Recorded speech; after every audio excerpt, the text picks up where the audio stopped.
Hey everybody, so it's a nice crisp morning up here in Northern Virginia. I'm outside smoking one of my favorite cigars, the Tabak Especial. This is the Maduro Dark Roast, one of my favorites. Love to have this one, especially early in the morning. It's a great smoke.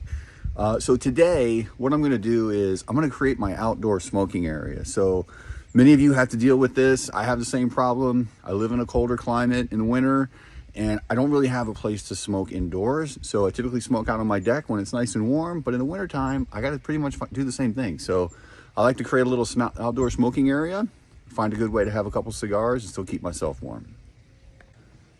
All right, so last year I used my old tailgate tent I used to take to football games, and I used that as my outdoor smoking area, and I wrapped it in this plastic sheeting that you typically see on construction sites. The only real issue was it's not really a sturdy tent. The posts and the poles aren't really that thick, and it doesn't give a lot of stability when it's windy and things like that. So I actually had to tie that thing down, and it was kind of a little unstable for a better part of the year. So this year what I'm gonna do is I'm gonna wrap my larger gazebo. It's actually 10 by 12. It's a little bit stronger. I'm gonna use the same plastic sheeting, and I'll take you guys through what the sheeting looks like. I'll post a picture of it as well. We'll put a link to it down there and show you some of the clamps and things that I'm going to use. And then let's get this thing wrapped. So let me show you what I'm going to do. So here is the outdoor gazebo. Picked this thing up at Lowe's a few years ago. It's about, 450 bucks, somewhere around there. Use this thing a lot during the summer. It works out great. We get a lot of sun back here. So if you don't have something to protect you from the sun, it's almost unbearable. So what I'm going to do this year is I'm actually going to take this gazebo and I'm going to wrap it in that plastic sheeting I told you about.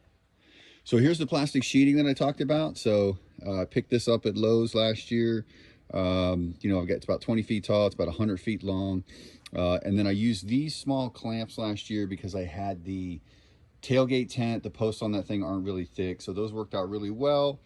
This year I'm actually going to use, I have some old clamps that are typically used for woodworking, and these will allow me to now expand and get around that larger post. You can see here these kind of have that quick grip on them where you can squeeze them and go to various lengths. So the posts on this gazebo are a lot thicker than what you would see on the tailgate tent. So there you can see the thickness of the post. All right, so before we start wrapping, I wanted to show you guys a little bit more about the inside of the tent, or the gazebo rather. So I'm stepping in here. You can see this thing it's pretty roomy. It's 10 by 12. I've got a fan up here that I use for the summer to kind of keep it a little cool out here. I'm gonna actually replace that with a box fan, and I'm gonna turn it upside down, and that's gonna push the air out. So got some old Christmas lights in here hanging. This material, I don't know what it's called technically. It's not super thick. My only concern this year is if we get a heavy snow, there's a possibility this thing could cave in, but we'll just have to wait and see. Like I said, I'm in Northern Virginia. We don't get a ton of big snowstorms. I mean, they're predicting a bad winter this year, but who knows? Those weather guys aren't right off that often. So there you go. Just wanted to kind of show you a little bit about the inside, and then we'll take another look at it once we get it wrapped. Thanks.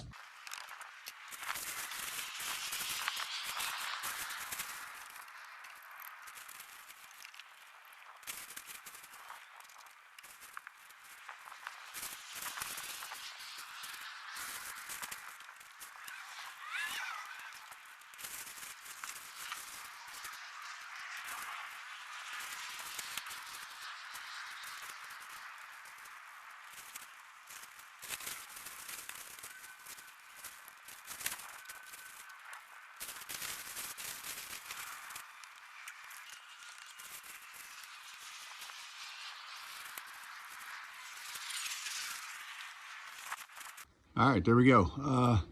Pretty much wrapped at this point. You can see from the time-lapse video, I double wrapped it. Had a little issue with that corner over there. This corner is like really close to the edge of my deck.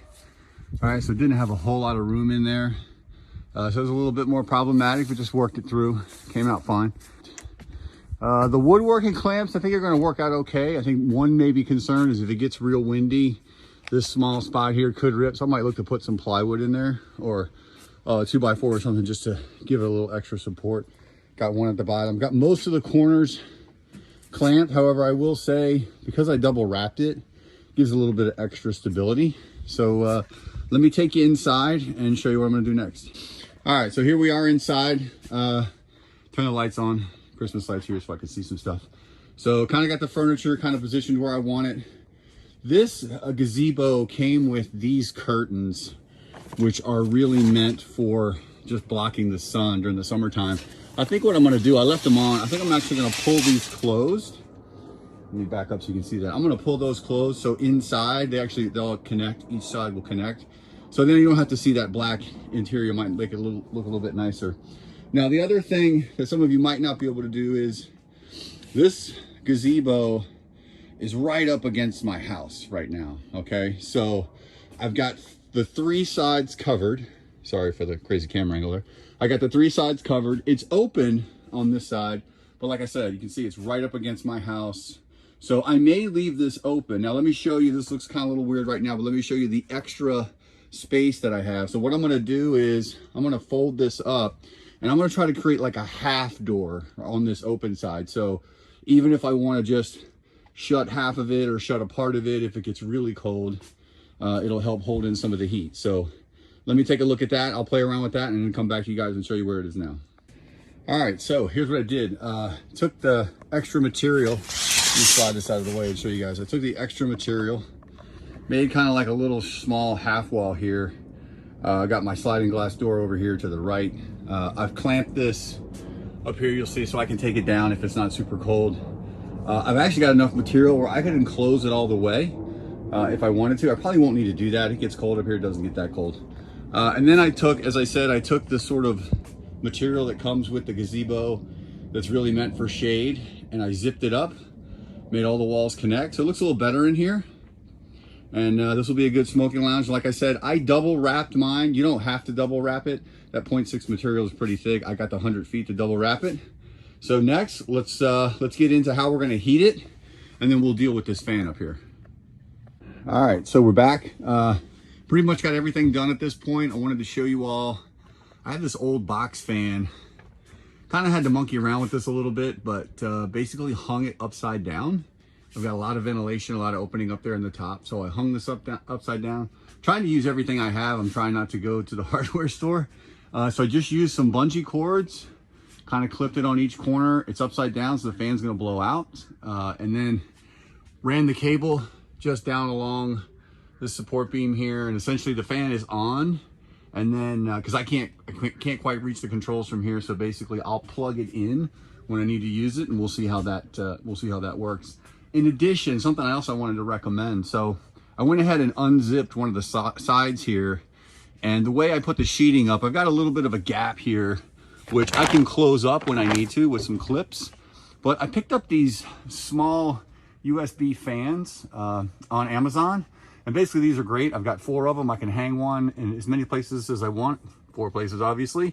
Basically charge these fans, turn it on, and that'll give me a little extra ventilation from the side if I have a couple guys over and we're actually getting a lot of smoke in the tent. So that's pretty much how that's going to work. Now let's kind of talk about the heating situation. So last year I used this Mr. heater and it worked okay. It runs off of these small propane tanks. There's kind of a port in each side. You can get just the single, or you can get the one with the dual panel. I got the one with the dual panel because it put out a little extra heat. Typically this sits on the ground though. The heat radiates out. You kind of sit really close to it. This year what I'm gonna do is, I picked this up at the local hardware store, and this attaches to your propane tank, runs a lot longer, sits up a little bit higher, emits out a lot more heat. It's actually got 2 or 3 speeds on it. And I find that this thing pumps out a lot more heat. So I think with the opening that I have, all the ventilation I have, I'm not really worried about any fumes or anything building up. So I'm gonna fire this thing up and I'll show you how this works. All right, so let me show you how this thing works here. So first of all, this comes with a nice little extension arm that clips onto the top of your tank. It's got this screw right here that holds it on. It's pretty sturdy. You can move it around, but it stays on there pretty well. So all you really need to do is, there's a hose back here that screws into the back of the tank. It's reverse threaded, so it took me a couple seconds to figure that part out. And then essentially at that point, you're going to turn on the gas. Now, you don't have to turn your gas off every time because it's already going to stop here because there's another control knob. Just as extra precaution, I like to turn the gas off every time I use it. So now I'm going to turn it on low.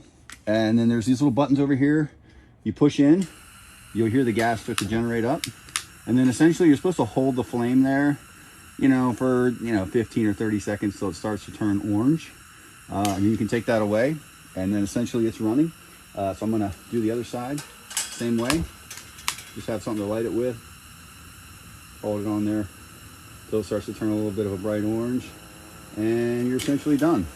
And at that point, this thing will start pumping out heat. Now, like I said, there's a couple of settings on here, so you can go from low to medium, and then there's a high. I don't know if you guys can hear that on the camera, but I really don't have to use it on the medium or the high setting. I can kind of set it off to the side, and now that I've got the material on the outside of this thing, it will hold the heat in a little bit better. All right, everybody, so that's pretty much it. We got the tent wrapped, we've got the heat going, we've got the ventilation solved.